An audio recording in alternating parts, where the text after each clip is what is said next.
Den som inte faller för mig saknar ögon. Den som inte älskar mig saknar hjärta. Den som lämnar mig saknar hjärna. Älskar mig för den jag är.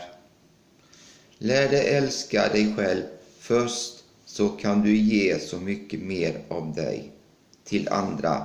Var dig själv, så kommer du längre här i livet och kanske kan finna lycka och livspartner. Man kan inte rå för hur man ser ut. Det får Gud ta på sig skulden för. Livet vänder då man blir själv och mister den en gång man älskade väldigt mycket. Men det är något vi alla människor får leva med.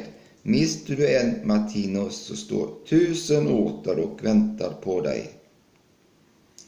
En kram leder till en puss leder till en kyss leder till hångel leder till sex.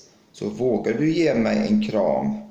Den som inte faller för mig saknar ögon. Den som inte älskar mig saknar hjärta. Den som lämnar mig saknar hjärna. Imse vimse dildo klättrar upp till musen. Nerfaller trosan, dildon halkar in. Får orgasm.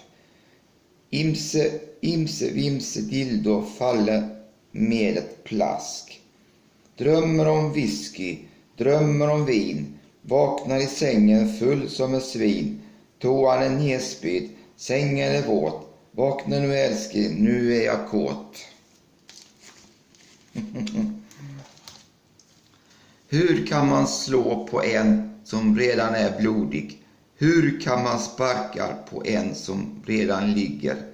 Hur kan man håna någon som mår dåligt, som mår så jävla dåligt att den inte vågar ta ett enda steg själv? Jag undrar bara, vart fan är respekten för alla andra och vad fan tänker ni med?